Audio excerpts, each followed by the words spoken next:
Welcome to the Shizu, Akagi, and Mary Foumal Memorial Webinar Series, Uplifting and Empowering Disabled Leaders Today and Tomorrow, brought to you by Linda K. Akagi and Associates. I'm Aisha Musa, and I'm working with my friend Linda Akagi of Linda K. Akagi and Associates, and our special guest presenter, Sam Branazan. We named the series in memory of our mothers, Linda's mother, Shizu Akagi, and my mother, Mary Foumal. We named it in their memory because they refused to institutionalize us at a time when it was the norm. Instead, they refused, and they saw us and treated us as people. They didn't focus on our disabilities. They fought relentlessly to see that we had opportunities, and they accepted nothing less for us and expected nothing less of us to make the most of those opportunities. And finally, today is the 100th anniversary of Mary Foumal's birth. And when we were discussing plans for the webinar with our special guest speaker, Sam Branazan, he said he preferred any Wednesday in October after 5 p.m. And when I looked at the calendar, I realized the first Wednesday this October is the 100th anniversary of Mary Foumal's birth. And I thought, this is a perfect day for us to start our webinar series, and Linda and Sam agreed. So this is the day that we are honoring our mothers for the work that they did in seeing that we became successful disabled adults. What inspired us? Linda and I have known each other since about 1973. We met as teenagers at an Easter Seals swimming program. And when we got together later in life, when we were both at PSU, we noticed that younger disabled people often have lower expectations of themselves, for themselves, than we did. We originally wanted to do a day-long event at PSU to introduce disabled kids to successful disabled adults. Then the pandemic hit, and we put our idea on hold. Then the pandemic introduced us to Zoom, and we started planning again. Then we got the grant from the Office of Civic and Community Life. So here we are this evening. Welcome. The goals and approach of our webinar are the following. We want to encourage the recognition of potential.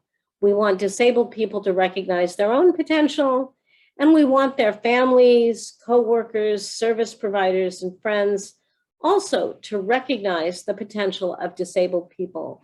And by doing that, we also want to raise the expectations of and for disabled people. Once we raise those expectations, one of the other things that needs to be done is to identify and mitigate barriers. And we're approaching it this way because our approach is based on the social model of disability that says we are more disabled by barriers in society than we are by our bodies or our diagnoses. And one of the biggest barriers is the mental barrier of low expectation. What does it mean to be successful?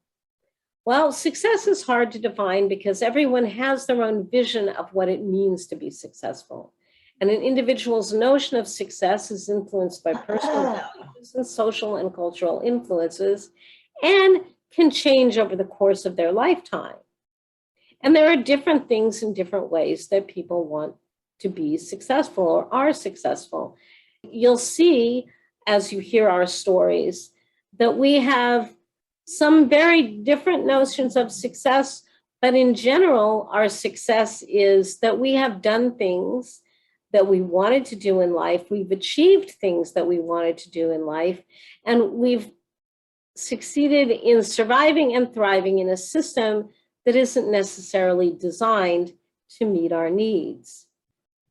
The social versus the medical model of disability is also very important to understand because the medical model views disability as a feature of the person caused by a disease or trauma or other health condition, while the social model of disability sees disability as a socially created problem, not necessarily an attribute of the individual. So the social model of disability calls on society to make a more accessible environment, a more inclusive environment, and that's what we're stressing here. Another question that's important in the overall scheme of what we're trying to accomplish is the question of dependence, independence, and needs. Is anyone truly independent? What are the things you rely on others for every day? Did you build the car you drive? Did you build the roads you drive on? Did you produce the electricity that comes into your house that you use every day? Chances are you didn't. So you're relying on others for many of the things you need to succeed every day in the world. The difference is non-disabled people's needs are seen as normal, where disabled people's needs are seen as special. And one of the shifts in mentality that we would like to see is that needs become seen as needs, human needs, not normal needs versus special needs. The other question that we want people to keep in mind is the question of assessments, functional assessments versus personal assessments. Disabled people go through many functional assessments throughout their life. Functional assessments assess cognition, communication, sensory abilities, and mobility, and focus on what people can or can't do. Then there's the realm of personal assessments, assessing someone as a person. What are their values, their interests, their likes and dislikes? What motivates them? What are their ambitions and aspirations? What do they want to do? What do they hope to do in life?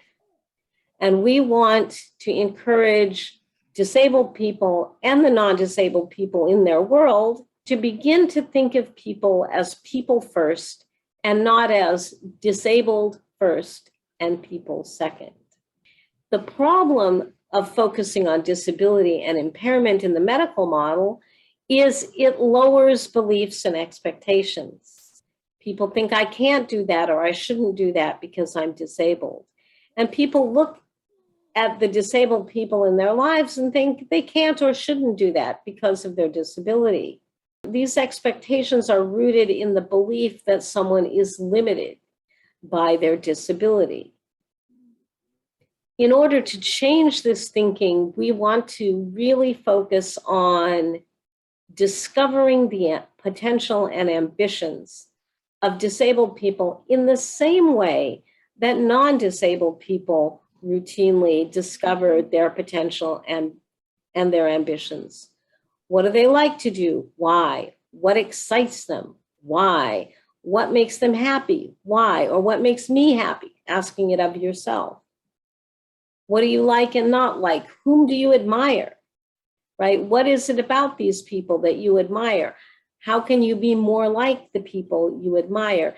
These, again, are questions that everyone asks themselves when determining their life's hopes and ambitions. And we want disabled people to focus on those aspects more than on their physical needs. That way, the functional assessment can be used to serve the personal assessment to help people achieve their potential and their ambitions once they've discovered them, so that functional assessments serve in a supporting role for the ambitions and the potential. So what we want to do with this webinar is reframe expectations, beliefs, and assumptions, moving from can I do that to how can I do that? And this will lead to strategies for achieving ambitions and goals. So once people have discovered what they want to achieve, then they can ask the question, what do they need to achieve it from themselves, knowledge, skills, time, and effort, and from others in the form of support, encouragement, the right kind of equipment, and training. These, again, are things that everyone, disabled or non-disabled, need. The question is, do you consider it special needs or do you consider it human needs? And we're asking people to see these as human needs, that disabled people are not so very different than non-disabled people. It's the mentality of needs being special rather than normal. And that's what we want to work on in our thinking process.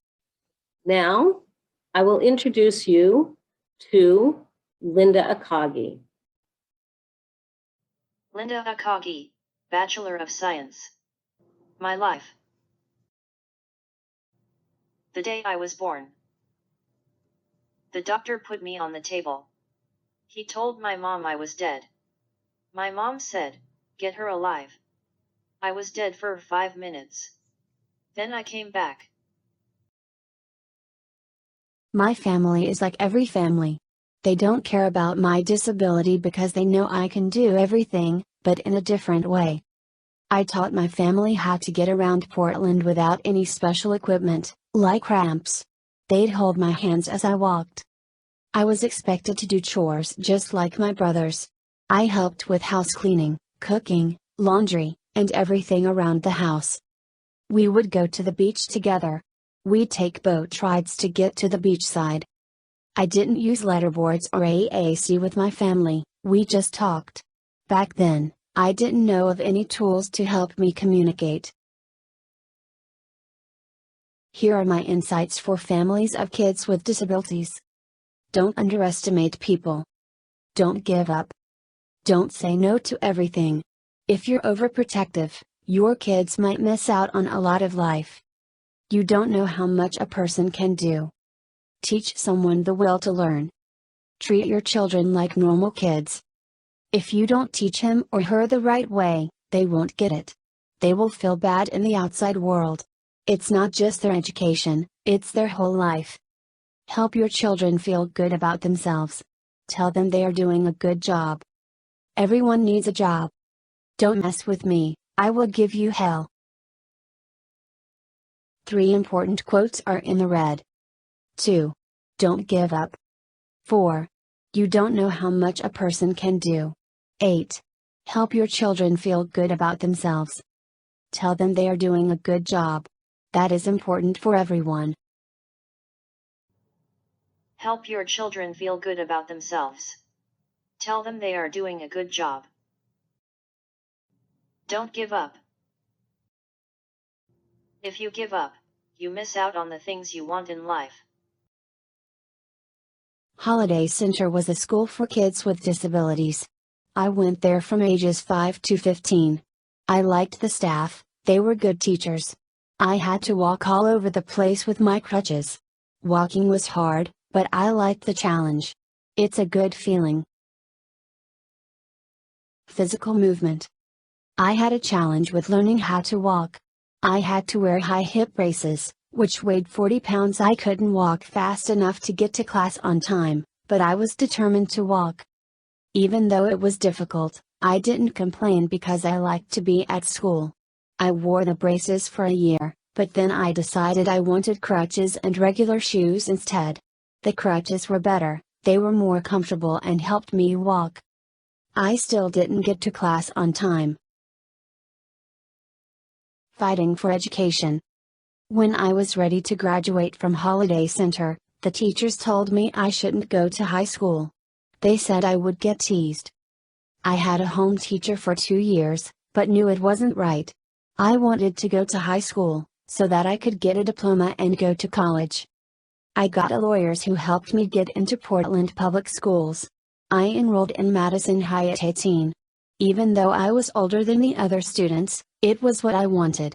Everyone at school accepted me. When I was a junior, I was awarded Handicap Person of the Year by the state of Oregon as recognition for my hard work and involvement in the school. Prom was really important to me because I was with my classmates. I went to regular classes in high school and it was so important to me. I got to do all the things like my peers were doing at the time. Art is my passion. It is a way to have fun with my family and my friends. I went to many art and craft programs with my family. It makes us happy to share art with other people. Art makes my life happy. I have been doing physical therapy since I was 6 weeks old. I work hard at PT so I can do the things I want to do. You don't know how much a person can do. My parents helped me go to PCC. My mom asked me to get lower classes before I moved to PSU. My parents encouraged me. They said you can do this on your own.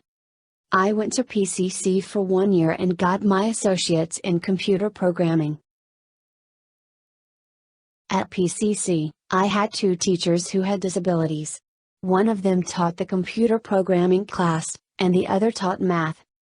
I would like to be a teacher and help others like myself. Having teachers with disabilities showed me I could do it too. It made me feel good. It opened my eyes that I could do anything I want because we are not that different, we have different abilities. I made a lot of friends at PSU. They were like a second family.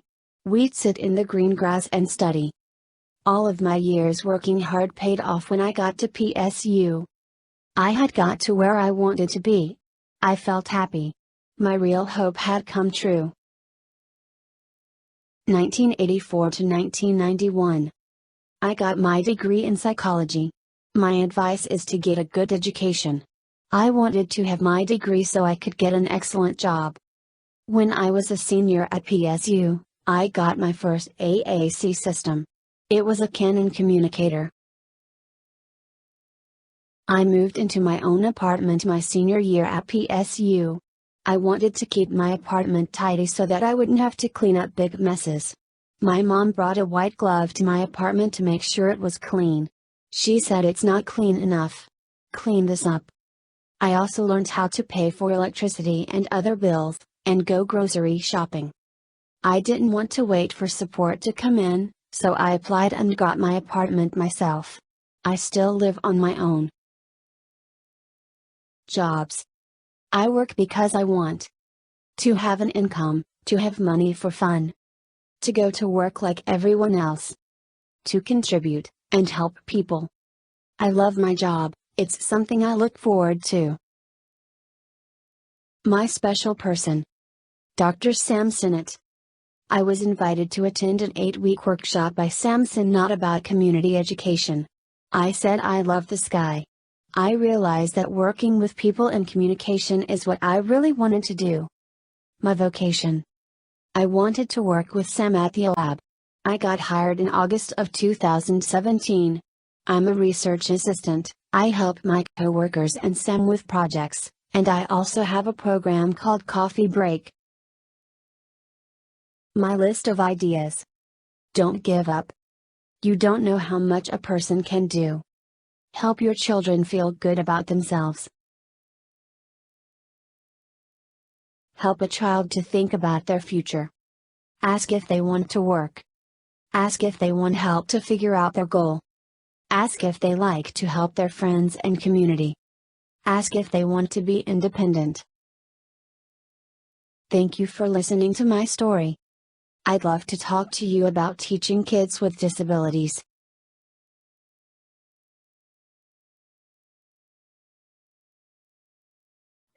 Thank you, Linda, for that great discussion of your life and the great questions that you ask. I like the way the last slide is ask, ask, ask, ask. And now it's my turn. I am Dr. Aisha Musa, and this is my story, at least part of my story. I was declared dead before I even left the womb. My mother went into labor 3 months early, and they didn't detect a heartbeat, so they told my mother I was dead. I weighed 2 pounds, 11 and a half ounces, and when I was born, they wrapped me up and laid me aside with a death certificate waiting for the doctor's signature as the doctor attended my mother. I was born in a Catholic hospital, and the head nurse was Sister Camillus Elliott. And Sister Camillus was not on duty at the time, but heard what had happened, and she came to comfort my mother. And she saw my foot move and realized that I was not dead. So I credit Sister Camillus Elliott as the first person on earth to recognize my potential. She saw my foot move, she grabbed me. My mother described how she wrapped me in this large sleeve of the habit that she was wearing, and she rushed me to the preemie nursery calling for a doctor. So I have to honor her here as well, Sister Camillus Elliott, the first person on earth to recognize my potential. I was diagnosed with cerebral palsy at about 3.5 years old. I wasn't walking, and my mother had noticed I was not developing with my walking. And so my mother finally got me enrolled in Shriners Hospital at the age of 3.5.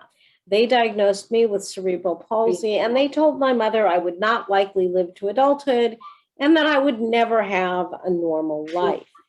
Fast forward to when I was 7 years old, Job Corpsman, my mother worked for Job Corps in Tongue Point, Oregon, the Tongue Point Job Corps in Astoria, Oregon, and the corpsman made me a walker when I was 7.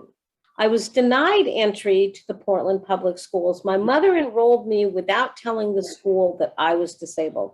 They didn't know I was disabled until I showed up with my walker and braces. It took them about 3 days to kick me out of school. At the time, we visited the Holiday Center for the Handicapped, and I don't remember anything about the school, but I will never forget my mother's reaction as we got into our car leaving the school, and it was a car similar to the one you see here. And I was sitting in the passenger seat, my little 7-year-old self, next to my mother. My mother turned to me and said, "You're not going to that school? I wouldn't send my pet pig to that school. You're going where you can get an education." We were Catholic at the time. We were members of St. Francis Parish in Southeast Portland. So my mother went to head priest at St. Francis and the principal at St. Francis. And this is a picture of the building that used to be St. Francis Elementary School. The church is still there. There is no longer a school attached to it.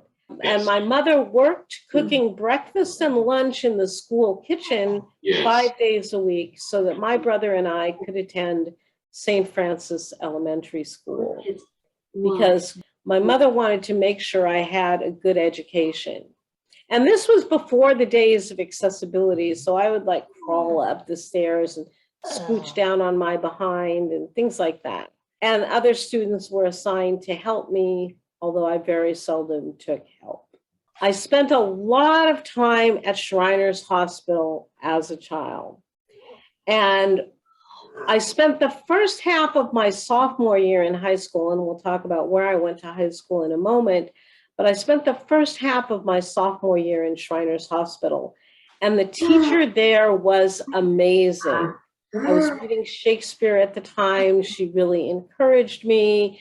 We would read Shakespeare plays together and discuss them. And she encouraged me. She would bring me novels and other things that she thought I was interested in.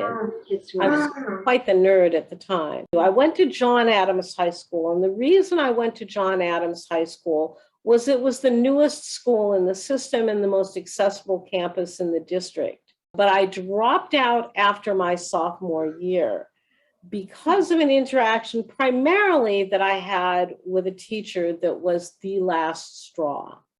I was taking a jewelry making class, and our jewelry making instructor was absent, and we had a substitute teacher who was an English teacher.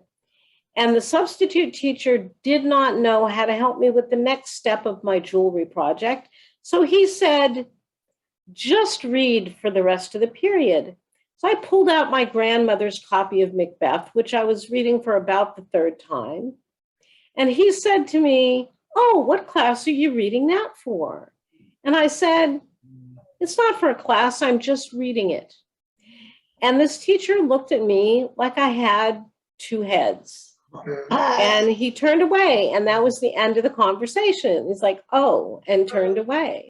And now, looking back on it, nearly half a century later, I can see that maybe a high school teacher might be surprised that a 15-year-old is reading Shakespeare because they like Shakespeare. But at the time, I was just insulted because this was an English teacher, and I had just come from an experience of a teacher that encouraged my love of literature. And it was at that point that I decided that I was in the wrong place. This was not the place for me. And at the time, Oregon allowed you to drop out of high school if you were 16, as long as your parents and the principal signed off on it, and they did. So I did my GED. instead of continuing high school where I felt I did not belong. Then I became a mom and a grandma. This is an important part of my life. And this is just me with pictures of me, of my children when they were young, and my daughter and her first child when he was a baby. And when my children were about the age you see in the top picture, when my daughter was about 9 and my son was about 3, I was encouraged by a friend to go back to school. My friend said, Aisha, not everyone should have a college degree, but you should have a college degree. My response to her was something you should never say to someone much older than you. I said, I'm too old to go back to school.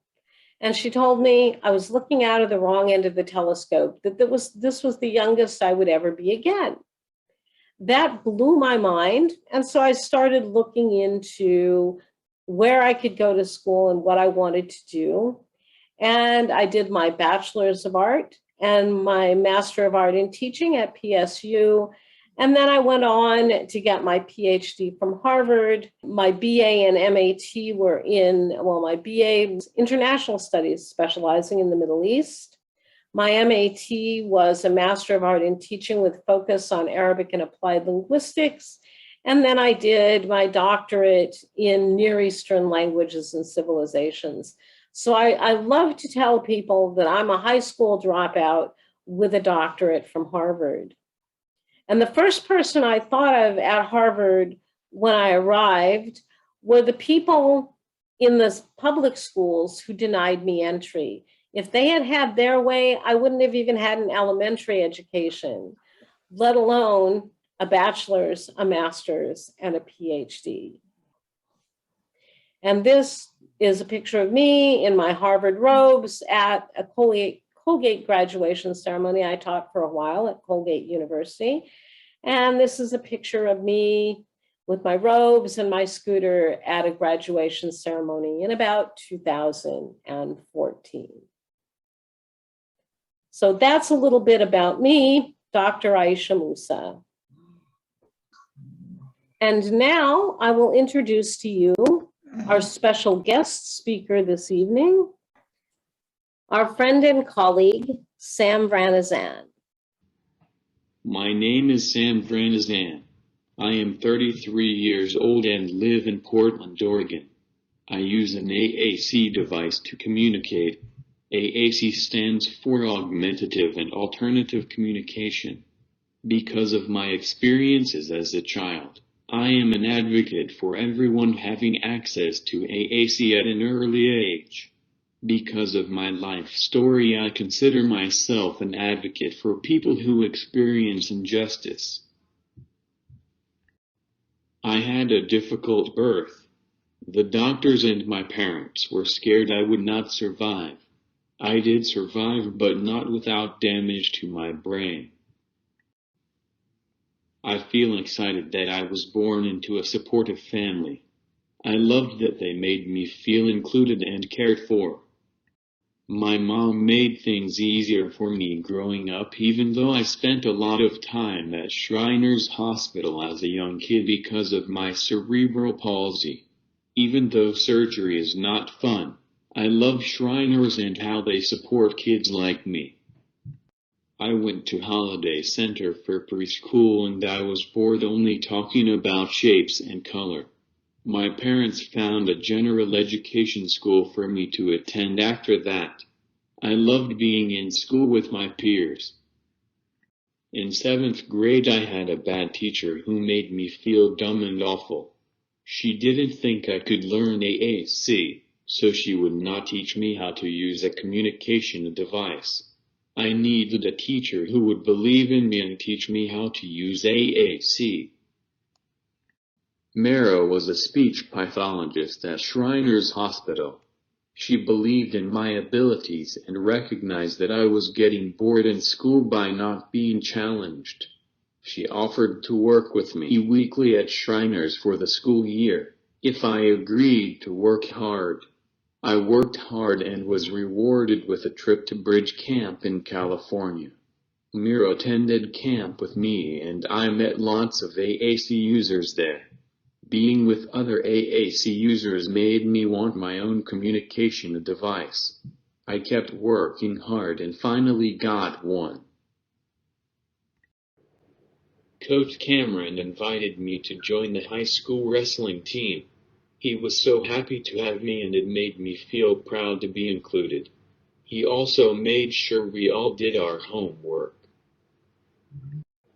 The Catholic Church has been a part of my life since the beginning. I like the feeling of being a member of the church community, and I like hearing stories from the Bible. Doing outdoor activities with my friends and family is important to me. I first started skiing when I was in 5th grade. My family and different community organizations have helped me to stay involved with outdoor recreation. After high school, I went to the Community Transition Center and learned life skills like how to cook. Here I am using my communication device for a presentation in 2009 during my transition program. Since graduating from that program, I have continued to work hard every day. I have volunteered many places, helped start social groups, worked at PSU Design Lab, coached, and been a mentor. I am still actively looking for full-time employment. I will share some of my recent work. I have been on the Leadership Council for Building Communities through Alternative Communications Group. After high school, I started to help coach wrestling with Coach Cameron.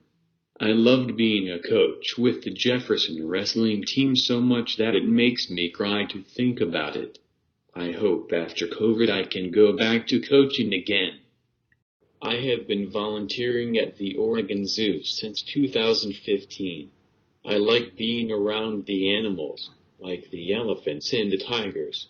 I feel excited to help kids learn about wildlife.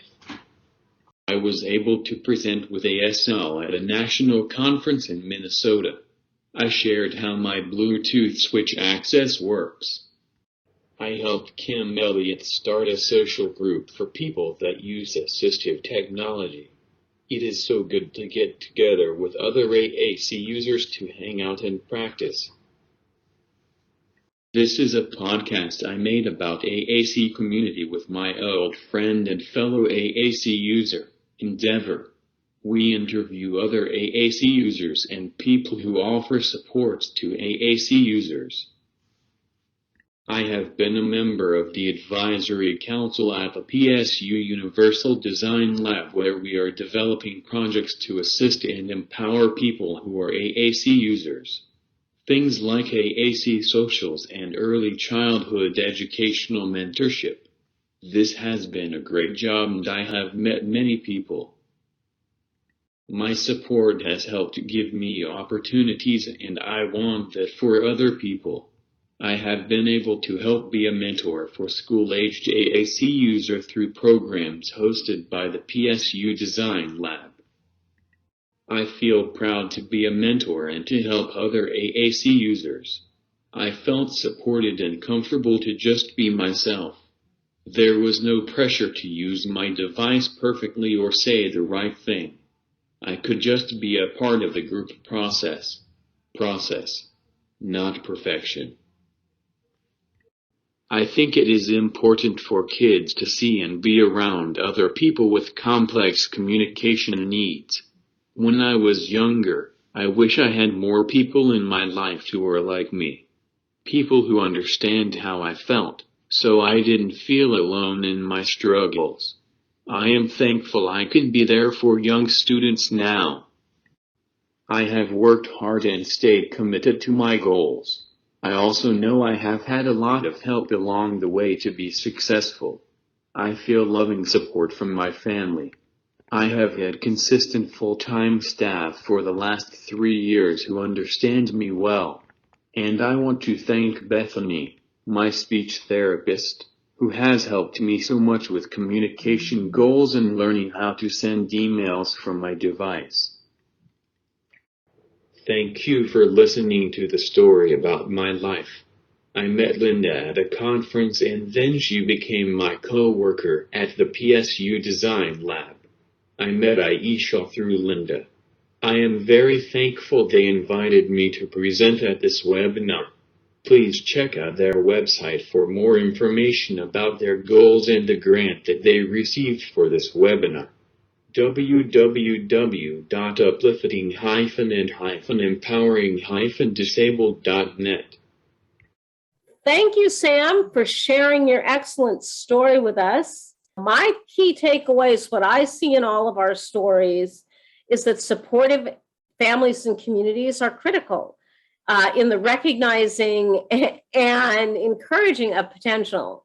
Education is critical, and proper equipment is critical. What are some takeaways that you want to add? Sam had something to add. Activity drinks. Okay. We need to get you. Go back. I often felt dumb in school. One of my earliest memories of feeling this way goes all the way back to preschool when I was only 3 years old. I think it is so important for people to know that helping children with special needs be successful in school and in life is a big and important job. Just because we learn differently doesn't mean we can't learn. One of the things that I think that you're talking about, Sam, when you talk about how important the role is for the people who teach children with complex communication needs, that role deserves more respect than it gets because it's a role that enables human potential. Linda, did you have any takeaways that you wanted to add?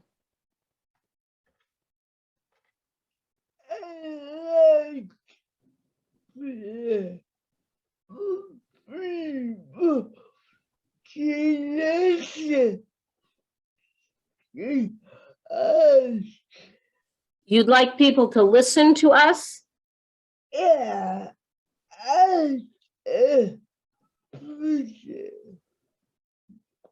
And what?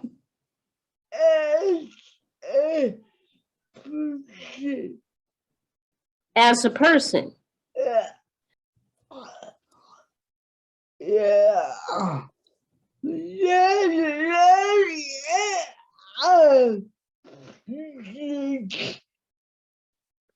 Repeat that.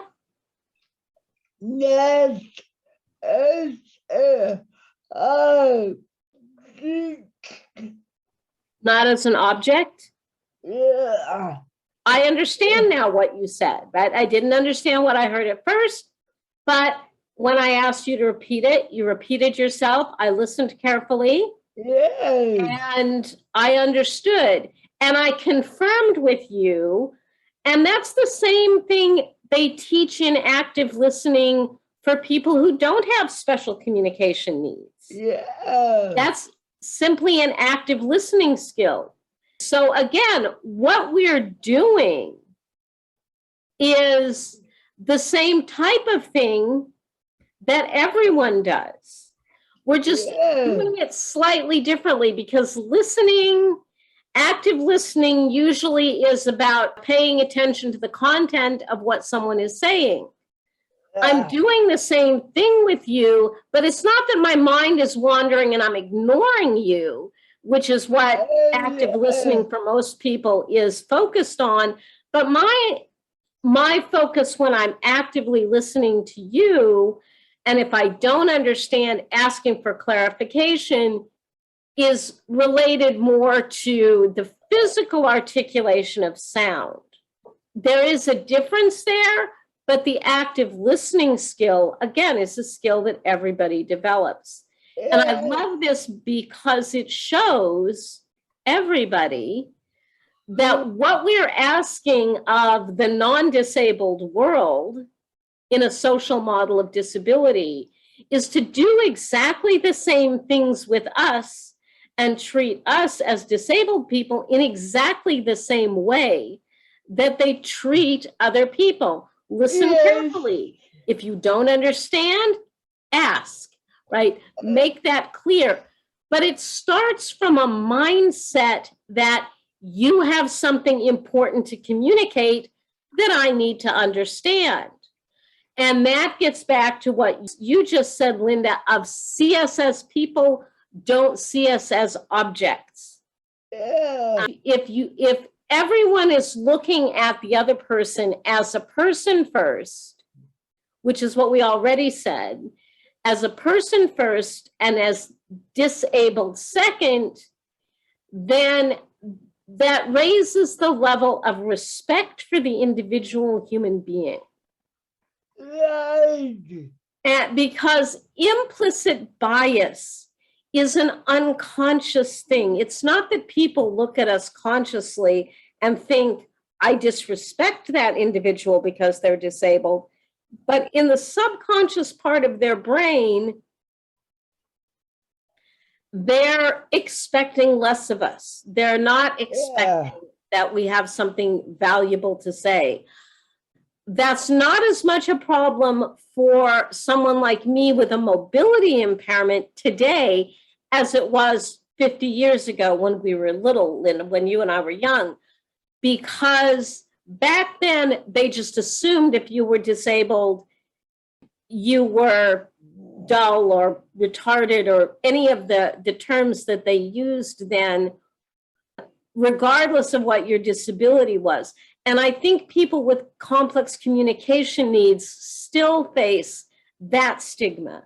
People don't see a wheelchair now and automatically assume that I have nothing in my brain, which is what they were assuming when I was a small child and why they didn't let us in school. They figured there was no need to teach us anything because, you know, we were just less than full people. They don't assume that about me anymore. And I don't think that's just because, you know, I went to school and did all the things I did. It's that our whole society has shifted and wheelchairs and mobility impairments are no longer looked at in that way.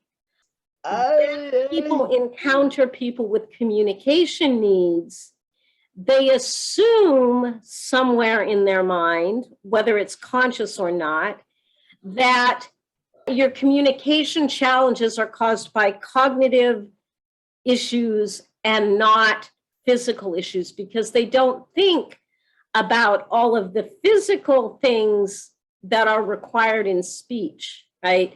But if you think about it, your speech requires all kinds of very fine muscle movements. I mean, the way letters are formed when we make sounds have very specific descriptions of exactly where your tongue is in relation to your teeth and, you know, and the way your lips move.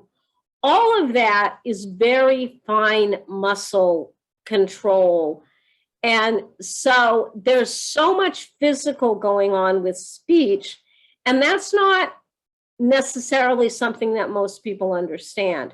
So I think that people who use AAC face much more stigma and discrimination than people who use wheelchairs or crutches or walkers, or even blind or deaf people, right?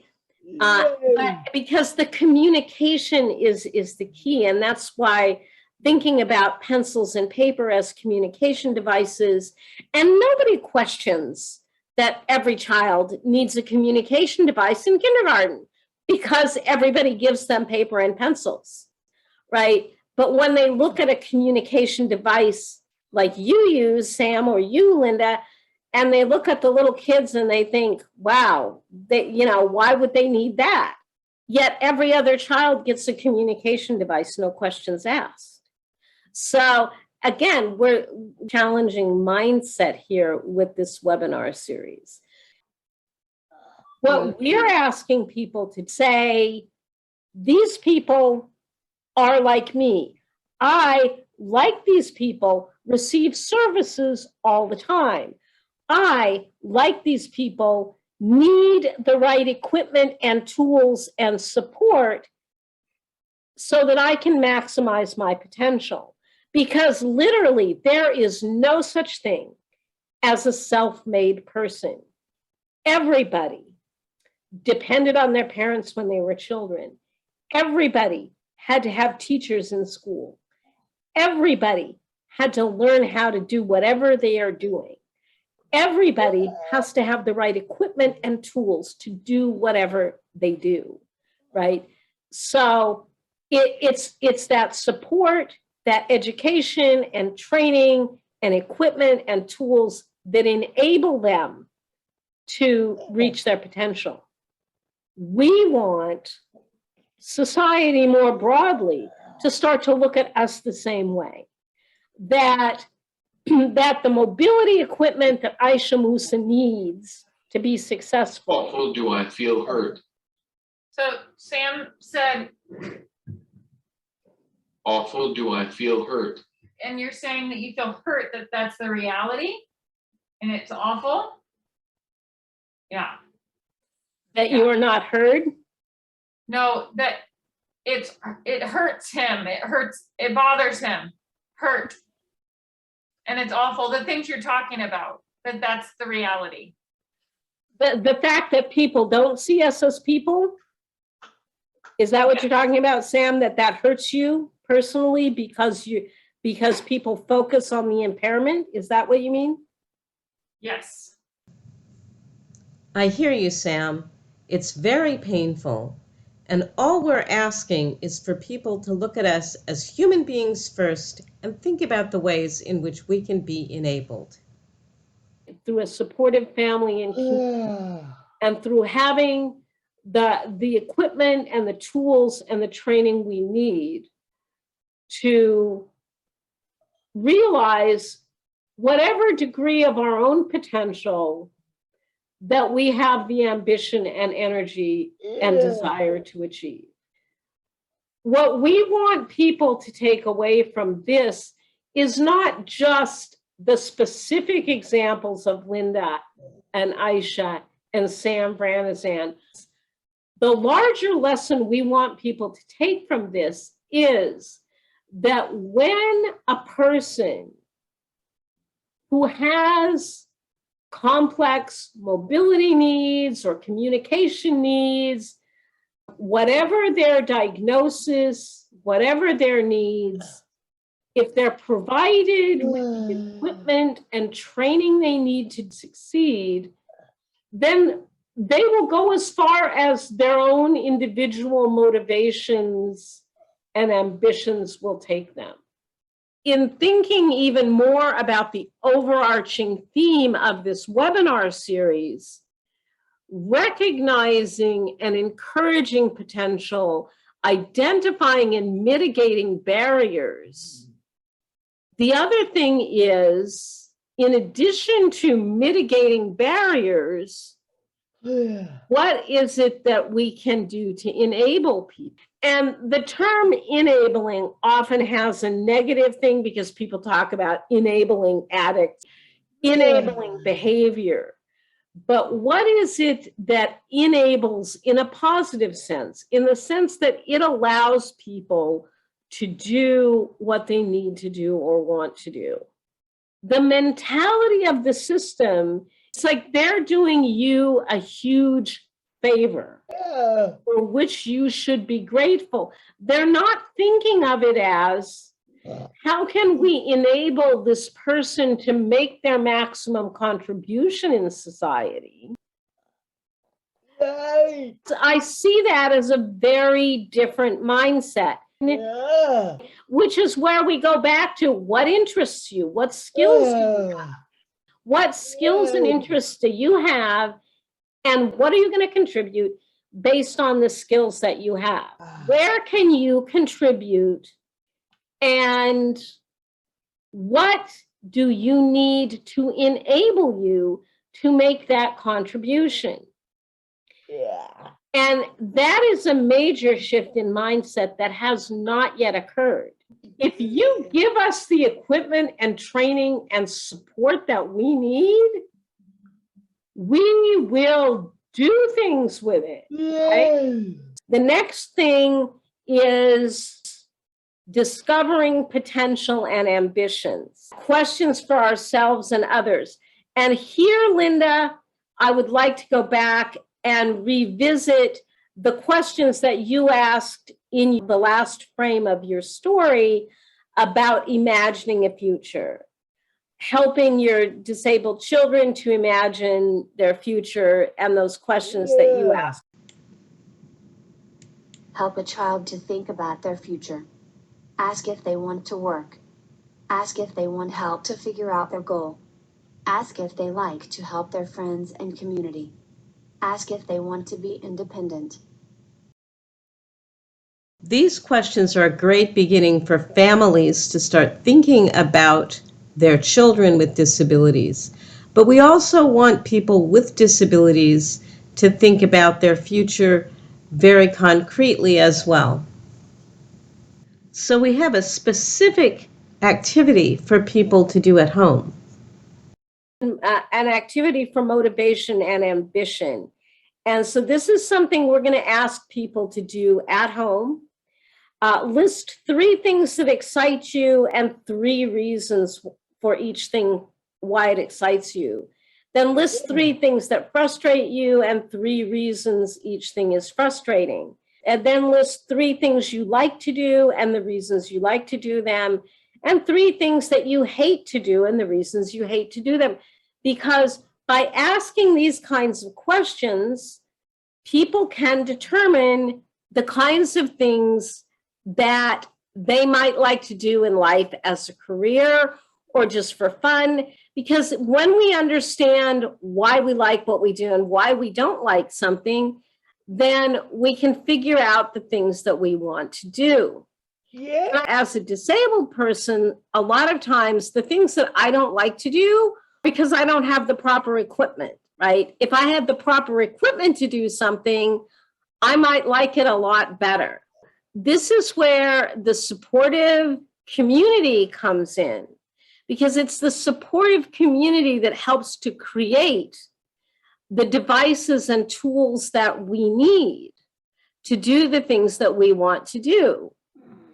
And when we don't have the right tools, it makes things more difficult. And often we avoid doing things because they're difficult. Yeah. But when we have the proper equipment, well, we may like things.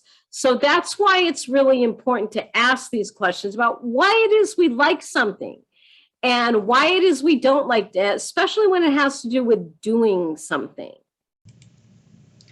This activity provides a starting point for determining motivations and ambitions. Once you have an idea of what your motivations and ambitions are, you can start to think of ways to make them a reality. And we'll cover more of that in our next webinar. Thank you for joining us. To learn more about our upcoming webinars in the series, visit our website at www.uplifting-and-empowering.net.